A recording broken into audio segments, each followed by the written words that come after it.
د سورة البقرة 209 آیت ته رسیدلیو 229 نمبر آیت ته په دې اخرني آیتونو کې الله رب العزت د طلاق بعض احکام بیانول او بعض مسائل او دا فائدہ یاد کړئ چې د الله رب العزت په هر حکم کې په هر خبره کې حکمتونه فائدې دي د دنیا او د آخرت. نو د طلاق دا مسله چې ده دې کې د مؤمنانو دپاره خیر دی. کله د ښځې او د خاوند مسایل داسې ځي ته ورسي چې د هغې بل حل نه وي سوای د طلاق نه. دا طلاق دې دپاره چې د دې په داسې وخت کې د حل یو لار پرې راوځي. دې دپاره نه دی چې هسې صرف بیانېږي او په کتابونو کې به وي. نو طلاق دا مسله د دې دپاره چې په دې سره ورانې چې د ښځې او د خاوند منځ کې راغلی دی او د هغې حل نه راوځي هغه پرې ختم شي. دې دپاره طلاق دی. نو ځکه د طلاق نه بوم جوړول نه دي پکار، نه به افراد کې نه تفرید. هغه خلک په غلطه دي چې په معمولي خبرو طلاق ورکوي، او هغه خلک هم په غلطه دي چې د خبرې د سره حل نه راوځي او دی بیا هم ووایي نه طلاق ورکول دا نشته. نه، طلاق بیا د څه دپاره دي په شریعت کې؟ هسې به بیانېږي په قرآن کې او په حدیث کې. نو دواړو طرفونو ته زیاتې دی. په معمولي خبرو طلاق د زیاتې دی او حل نه راوځي. د یو مسلې ښځې او خاوند ژوند تنګ شوی دی، دې نه ښه دی چې طلاق ورکړي. د ښځې هم الله یو لار راوباسي او د سړي هم الله یو لار راوباسي. د دغې ژوند نه دا ښه دی چې دوی د مرګه پورې هسې یو بل سره ژوند تېروي او تنګ ژوند یې لنډ تنګ. د هغې د لاسه بچي هم چې دی هغه هم په یو عذاب کې پراته وي. نو دا یو مسله یاده کوي. طلاق صرف دې لپاره نه کتابونو کې وبیانېږي او قرآن کې وبیانېږي.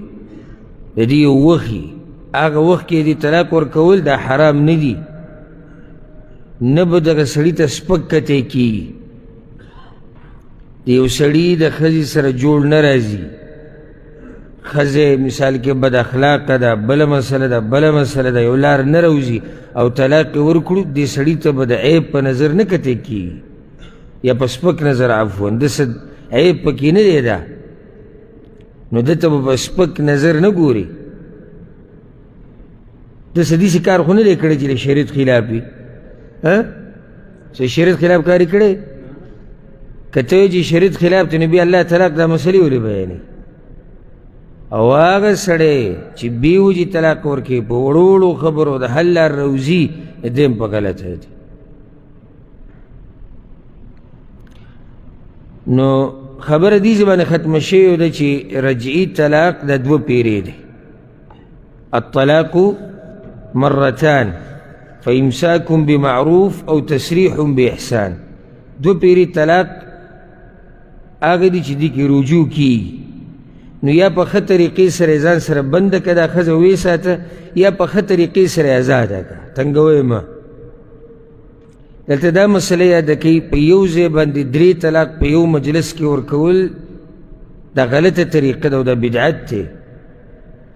بدعي طلاق دې ته وایي چې په یو ځای سړی ښځې ته وایي چې ته په 3 کاڼو طلاق کوې او ته 100 پیرې طلاق کوې او ته 1000 پیرې طلاق کوې.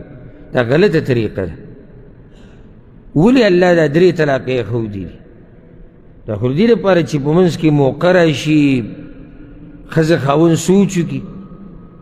دا ځوان شیر به 3 4 او 1000 طلاقه په یو ځای ورکړي، بیا په مولیانو پسې ګرځي او بیا هغه خپل مولیان پرېږدي. کومو چې ورته ویلي وي 3 هغه بیا پرېږدي، په هغو پسې ګرځي. که څوک ورسه لار راوباسي نو بیا پکې نه خپل مذهب ته ګوري، نه پکې امام صاحب ته ګوري او نه پکې مولوي صاحب ته خپل ګوري. اوس لار ول راوباسي. نو دا غلطه طریقه ده. ګوره صحیح طلاق ورکولو طریقه څه ده؟ یوه چې دا ښځه به د حیض نه پاکوي، حیض په دوران کې طلاق ونه ورکوي، دویم دیسی طهر کی بئی یعنی حیض نبات پاک شو چی کورواله وسره نی شوی ځکه کله دیسیم کیږي ګوره حیض دوران کې ولې طلاق مه ورکوه د حیض کې کیدی شي د سړي د ښځې نه کرکه پیدا شي ځکه طلاق ورکوي نه الله وایي چې پاکه شي که چې پاکه شي کورواله ورسره وکړي نو کیدی شي زړه یې موړ شوی نو الله وایي په داسې طهر کې شریعت وایي داسې طهر کې به زکات عفوا طلاق ورکوې په داسې طهر کې به طلاق ورکوې چې کوروالی پکې نه وي شوی دوه مسلې شوي دریم په یو مجلس کې به یو طلاق ورکوې یو طلاق نو طلاقو د دې خبرو نه ګپ جوړول نه دي پکار او په یو ځای درې طلاقه که زر طلاقی که یو لاکې او که سري دا یو طلاق حسابېږي په یو مجلس کې عبدالله ابن عباس مشهور روایت ته په صحیح مسلم کې دی چې د رسول صلی الله علیه وسلم په زمانه کې به درې طلاقه په یو ځای دا یو شمارل کېدو دغه شان د عمر بن خطاب ابوبکر صدیق په دور کې او د عمر بن خطاب د دور خلافت په اولنۍ ورځو کې بیا هغه چې کله دا طلاق ډیر شو نو هغه د یو اجتهادي فیصله وکړه چې درې واقع کړي او بیا بعضو علماو لکه امام ابن القیم او بعضو نورو هغوی دا ثابته کړې ده چې عمر بن خطاب بیا د دې نه رجوع کړې ده خپلې فیصلې نو دا د هغې یو اجتهادي فیصله وه او د رسول صلی الله علیه وسلم زمانه کې او ابوبکر صدیق زمانه کې درې دا به یو شمارل کېدو او په دې نور هم دلایل دي خو دا مقام د تفصیل نه دی دپاره هغه عام ورځو کې چې کوم درسونه هغې ته رجوع وکړي یو سړی ښځې ته وایي ته به درې کاڼو طلاق یې د یو طلاق ورکوي په دریو څنګه طلاقېږي ولې الله وایي الطلاق مرتان طلاق رجعي دوه پیرې ده ولې چې د واپسۍ یو لار خو وي که نه ګنجایش خو وي که نه نو چې درې ته درې حساب کړو په یو ځای په یو مجلس کې مجلسونه هم جدا نه دي وخت هم جدا نه دی نو خو تا خو هر څه ختم کړو ښه اوس د مانځه نه بعد درې دېرش پیرې سبحان الله وی درې دېرش پیرې الحمدلله وی درې دېرش پیرې الله اکبر یا څلور دېرش پیرې الله اکبر اوس د مانځه نه بعد وی سبحان الله درې دېرش پیرې الحمدلله درې دېرش پیرې الله اکبر څلور دېرش پیرې وشو نو څنګه دا وشو چې ته به درې کاڼو طلاق او دا درې ټکې دې درې حساب شي داسې خو هم نه کېږي که نه نو په درې هغه اوس یو سړی زر پیرې طلاق دی دا به څو پیرې طلاق دی زر پیرې به طلاق دی سل پیرې به وایي ته طلاق دی بعض بل چې طلاق ورکې نو خبرې ته سوچ سمج مخکې وروستو بیا وروسته ګرځي مولیانو پسې او موږ پسې یاره که روزانه نه په دویم ورځ کې سره ماتي طلاق مې ورکړي دی جي نو اوس نه یم پوه شوی په ځان نو ولې داسې کار کوې چې وروسته بیا پښیمانه یې ښه هلته مولوي صاحب ورته ووایي چې درې دي نو اوس دی پښیمانه دی غریب واپس کېده غواړي او لارې ورته بنده کړي نو بیا ورته لار د حلالي کولی وشي هغه بل یو ناروا کار دی چې هغه ورته بیا کولاو کړي زه به صحیح شو نیک عمله سړي ته واده کې بیا به هغه طلاق کړي بیا یې ته واله نو دی په بله ګناه کې اوس واقع کړو نو پرون چې موږ دغه آیت وی اخره کې الله څه ویلي بل آیت کې هم راځي تلک حدود الله دغه پولې د الله دي فلا تعتدوها الله د پولو نه اورېده نه دي پکار مسله چې څنګه د شریعت کې حق شان په هغې عمل پکار دی او د طلاقو نه ګپ جوړول نه دي پکار دا وړې خبرې نه دي چې د بعضو د ژبې په سر د طلاق ټکی پروت او زه خو کله نه کله سوچ کوم دې خبرې ته کیدای شي پیر نه مې بیان کړي مې چې ښځه په طلاقو مه راټینګوه چې زه به طلاق درکوم زه به طلاق داسې دروند خوی استعمال کړه چې دا بغیر د دې طلاق د دې ټکي نه ستا قدر کوي او تا نه هېرېږي داسې خبره شوه درکم طلاق درکم دا خو ته په دې یری یعنی دې نه بغیر هغه ستاسو قدر نه کوي. داسې دروند خوی استعمال کا، داسې ښایسته خوی استعمال کا چې بغیر د دې دمکیانو نه ښځه ستا قدر کوي، ستا احترام کوي او تا سره ښایسته ژوند تېروي. همیشه درز دروز او طلاق درکم او طلاق والا او طلاق دا مزه کوي. کېدای شي دغه کسان له مزه ورکوي دا کوم چې پکې عادت دي، ځکه چې کوم شي کې چې عادت شي چې دا نه بیا مزه نه کوي، چې دا درز دروز د روزانه د ده نه نو دله بیا ژوند مزه نه ورکوي، لکه څه چې دې ورک شوي وي چې اوس عادت دی. دا پولې د الله دي. او ځکه حدیث کې راځي چې کله رسول صلی الله علیه وسلم په طلاقو کې د خلکو دا بے پرواهي ولیده، بے باکي ولیده، وی ایلعبوا بکتاب الله وانا بین اظهرکم، تاسو د الله په کتاب پورې ټوغې کوئ، لوبې م ترې جوړې کړي دي، زه خو لا یم ستاسو په منځ کې وی. نو طلاق دا گپ نه دی ګورئ. او رسول صلی الله علیه وسلم حدیث کې وی ان الله حد حدودا فلا تعتدوها وفرض فرائض فلا تضيعوها. الله پولی یخودی دی دا غی نه ما وړئ. الله څه کارونه په موږ باندې فرض کړي دي هغه مه ضایع کوئ. وحرم محارم فلا تنتهکوها، بس کارونه حرام کړي دي هغې ته مه نږدې کېږئ. نو د الله د پولو په لحاظ کې، د الله د شریعت په لحاظ کې مسئلې بل حل نشتی، طلاق ته بیا شرعي سنی طلاق به ورکې په سنت طریقه باندې. نو دو طلاق وشو، په دوو کې رجوع کیږي، په دوو کې رجوع کیږي، دې ته رجعي طلاق ویل کیږي. دریم ته طلاق باین ویل کیږي چې دې کې طلاق ورکو نو بیا دا ښځه دې خاوند ته نشي را واپس کېدی الا چې په خپله مرضۍ بل خاون وکړي او هغه بل خاون هم په خپله مرضۍ وکړي او هغه بیا په خپله مرضۍ طلاقه کړي، نو بیا دا دې زوړ خاوند ته را واپس کېدی شي. دا مرضۍ د ټکې پکې اورئ که نه؟ ښځې په خپله مرضۍ بل واده کړی دی، د هغې مرضي پکې وه، د هغې د مشر د ولی الامر د خاون نه، د ده نه خو فارغه شوې ده. بیا هغه بل خاون په خپله مرضۍ واده کړې ده، د دې خاون ورسره سلینډ دی نشته چې یاره ته یې واده که، د زوړ خاون بیا هغه په خپله مرضۍ پرېښودې ده، نو بیا دې خاون ته راواپس کېدی شي. نور تفصیل به هم راشي انشاءالله. أعوذ بالله من الشيطان الرجيم.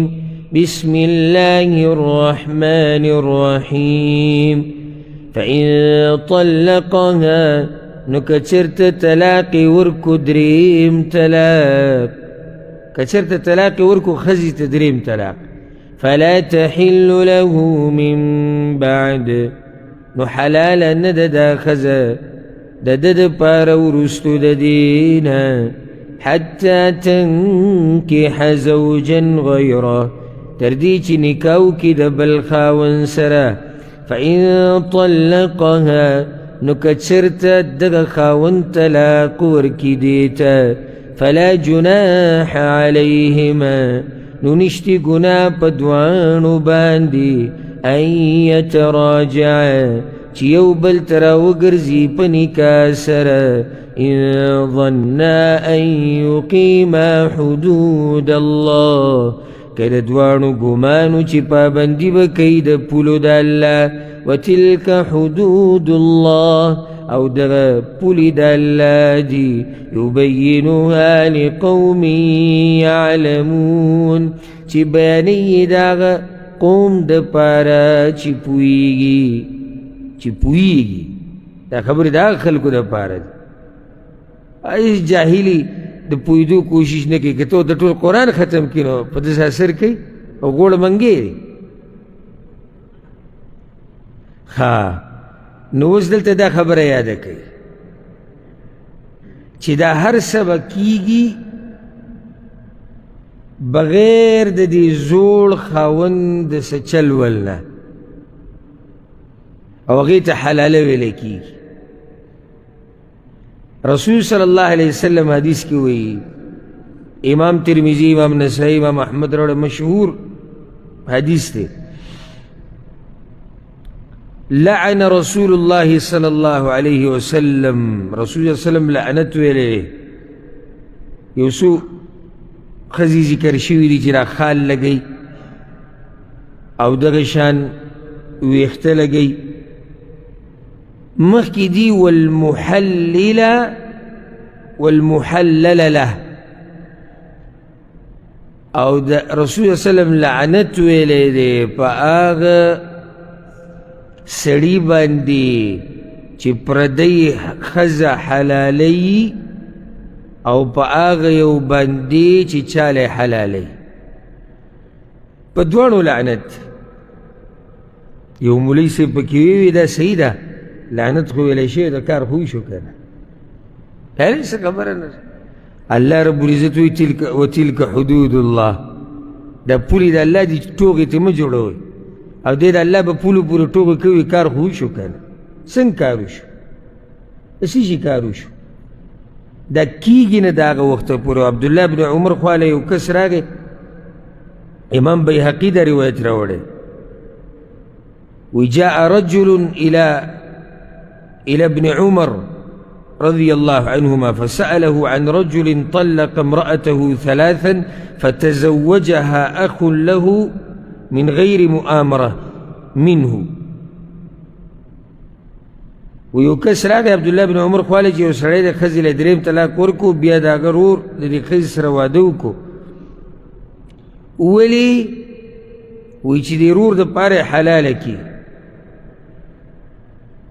نو آیا د دې اول د پاره وی حلاله شوه هغه وی لا نه د دې سره ښځه نه حلالېږي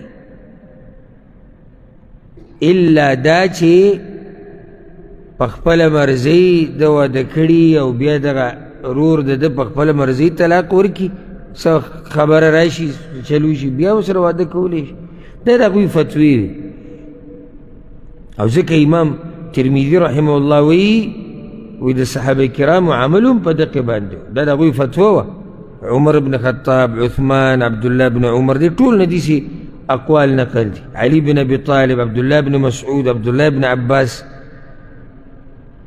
او حدیث کی راضی رسول صلی الله علیه وسلم وی امام ابن ماجه راوړی الا اخبركم بالتيس المستعار، تاسو ته اگه پیسه ونه خیمه چې خلکی د سوخ د پاره به پیسو راوړي. قالوا بلى يا رسول الله دا سوق دی التيس المستعار هو المحلل دا چې پردی خزه حلالي د دې مثال د څه دی د کم پیسه کرایه ولا ورکي او دغه کار لی راوړي. برسول الله صلى الله عليه وسلم لعن الله المحلل والمحلل له رضوان بين الله لعنت او دا دوستوب دی او خزه غریبه د نبوزي او هغې یعنی ماته یو علیم خبره کوله وفات شوی د الله دې وبخي هغه وی یو کسو هم دغه خلکو په دې لار باندې چې دا حلاله صحیح ده او دې سره ښځه حلالېږي او ده نو هغه به دا کارونه کول باقاعده بعضو پکې سینټرې جوړې کړي حیا ولا نه ورځي مدرسې ته او جومات ته ورشي جي وایي دغه کوټه ده حلالي دپاره دغه کوټه ده ځان له اداره ده چې ورشي هلته ټول دغه پیړسټي ده تیس المستعار هلته ناسي نو دغه کس بیا توبه ویستو الله ورته هدایت وکړو نو ما ورته ویل عجیبه قصه یاره وی عجیبه قصه دا دی چې دغه شان یو کس زنانه راوسته چې یاره دا ما 3 طلاق ورکړي دی او دا حلالول غواړي او دا داسې وی ما ورته ویل چې صحیح ده نو هغه زنانه سره چې کله دی میلاوېدو وی ما ښکلوله نو یې ما له مخ په سپېړه و وایي چې زه ګوره زیناکاره نه یم ګوره دا درنه ښځه غریبه را روانه کړې د دې لپاره نو هغه یعنې دا چې ده ته راضي شوي دم دې لپاره چې د زوړ خاوند دپاره حلاله شي نو زه ګوره زیناکاره نه یم او په څومره غلط کار کې واقع شوې ده د یو جاهل مولا د فتوې د لاسه او د یو جاهل خاوند د لاسه او د جاهلانو مشرانو د لاسه چې هېڅوک د دې مسلې نه دي خبر نو دې سړي ته التیس المستعار ویلی کېږي او چې دریم طلاق واقع شو او تا ورکړی دی بیا څه قیسې کوي چې ښځه حلاله بس دی نو درې طلاقه دې ورکړو تا له خو شریعت ګنجایش درکړی دی یو ورکه سوچ وکړه بیا یې راواپس کړه دویم ورکه بیا یې دله موقع درکړی اوس دریم دې ورکړو بیا یې راواپس کړه تا ته هم ټوغه جوړه کړې ده که چېرته په دې فتوا عمل وشي چې درې طلاق په یو ځای یو حسابي دا جاخۍ به م ختمې شي او که چېرته جدا جدا م ورکړي بیا هم حلاله په دې طریقې سره دا څه ده دا حرامه ده دا بېغیرتوب دی او یو سړی چې زړه کې ایماني غیرت هغه دا قسمه کارونه هغه نه مني ښه دا ښځه حلاله شوه اصل جدلا ویمه زه وایه ستا سره موږ ومنله بیا داسې ښځې سره ته څنګه میلاویږي چې یو سړي له دې بولې او هغه سره کوروالی کړی چې کله علم ورسره هم نه وي او ضمیر هم مړ شي نو هغه سړی دا کارونه بیا کولی شي او دلته صرف دا مې یاده کړي بله مسله د دې دویم خاوند سره صرف ملاقات نه دی ګورې حلالیږي په څه سره په کوروالي سره رسول صلی الله علیه وسلم وی حتی تذوقی عسیلته ویذوق عسیلتکی از زنانه ته یې ویلو چې نه اله به حلالیږي تر دې زوړ خاوند دپاره یې تاسو کوروالی وکړي وَإِذَا طَلَّقْتُمُ النِّسَاءَ فَبَلَغْنَ أَجَلَهُنَّ او کله چې تاسو طلاقې کوي زنانه فبلغن اجلهن بس نږدې شي نیټې خپلې ته نیټه د څه شي ده عدت فامسكوهن بمعروف او سرحوهن بمعروف نو وساتې هغوی لره په ښایسته طریقې سره یا یې پرېږدئ په ښایسته طریقې سره څومره ښایسته شریعت دی و مشکل من کې دی چې موږ پښتانه د دغه شریعت نه چې قرآن او حدیث کې بیان شوی د هغې نه موږ ناخبره یو الله وایي چې نیټه ختمېدو ته نږدې ده نو اوس دوو کې یو کار وکړه که د ارادې واپس کولو ته خو په ښایسته طریقې سره که نه نه دي لګي نو بیا په ښایسته طریقې سره پرېږده ولا تمسكوهن ضرارا لتعتدوا او ما بندوي دوی لرا د پاره د ضرر ورکولو لتعتدوا دې د پاره چې تاسو زیاتې کوئ دا الله وایي چې داسې کار به ورسره نه کوې چې بنده کړي دی د څه دپاره د نقصان ورکولو دپاره لکه څنګه چې عبدالله بن عباس نه نقل دی او نورو علماو نه وی کان الرجل یطلق المرأة وی یو سړي به ښځې له طلاق ورکو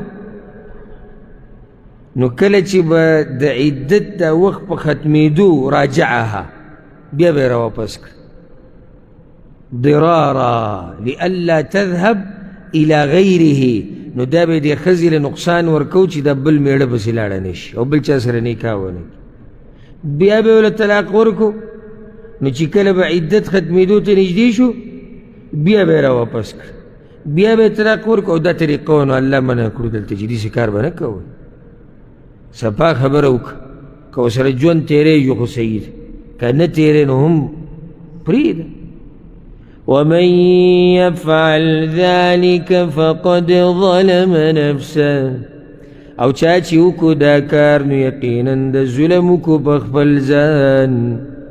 څنګه ظلم وکړو؟ د الله حکم ونه منو.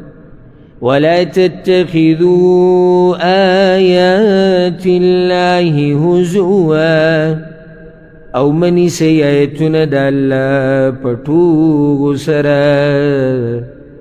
ګوره کوم مسله راله چې رکسات مخکې تماري د الله د آیتونو نه حکمونو نه الله وی ټوغې مه جوړوئ. او ځکه حدیث کې راځي امام ترمذي امام ابن ماجه امام ابو داود راوړی دی چې ثلاث جدهن جد وهزلهن جد. درې خبرې دي چې ګپې هم رښتیا ده او رښتیا هم رښتیا ده. النکاح والطلاق والرجعه. نکاح، طلاق او ښځه واپس کول. په دې کې داسې نه کېږي چې ما څه کو ما ګپ لګو. دې کې ګپونه نه لګي. سیده خبره ده. یاره طلاق مه ورکو ما خو ښځې سره ګپ لګو جي. ته اوس ګپ لګې په ګپ کې طلاق ورکړي. او ما جي په ګپ کې نکاح کړه. ما ښځه قبوله کړه په څه کې؟ په ګپ کې. په دې خبرو کې ګپ شپ هغه نه لګي. امام حسن بصری نے حدیث قول نقل دے وهو الرجل يطلق. وی دلته مراد هغه سړی دی چې ښځې له به طلاق ورکو نو بیا به وي كنت لاعبا ما خو ټوغې کولې.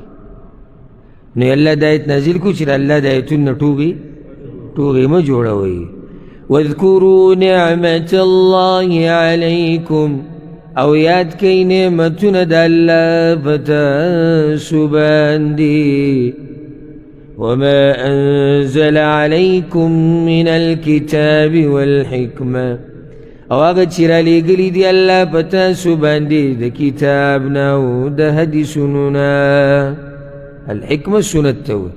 یا الله وایي دې نعمتونو ته وګوره احساناتو ته څومره احسان مې دباندې کړی چې دا مسلې مې درته ټولې واضحه کړي دي. د قرآن ته وګوره، د حدیثونو ته وګوره. یعظکم به نصیحت کوي الله تاسو ته په دې سره. په قرآن او حدیث سره الله تاسو ته نصیحت کوي زموږ دپاره رالیږلي دي. واتقوا الله ویریږئ د الله نه. چې د الله نه یریږي نو بیا به د ښځې سره ظلم نه کوې. واعلموا ان الله بكل شيء عليم او پوه شئ چې یقینا الله په هر شي باندې پوه دی. یعنی که ته هر څه کې الله ته د هغې پته ده. دا سوچ مه کوه چې یاره الله ته به د دې پته نه وي. ته چې را ښځه تنګې، ته چې دا ظلم زیاتې کې، ته چې د ښځې حق نه ادا کې، که ښځه څه زیاتې کوي، په هر څه باندې الله پوهه دی.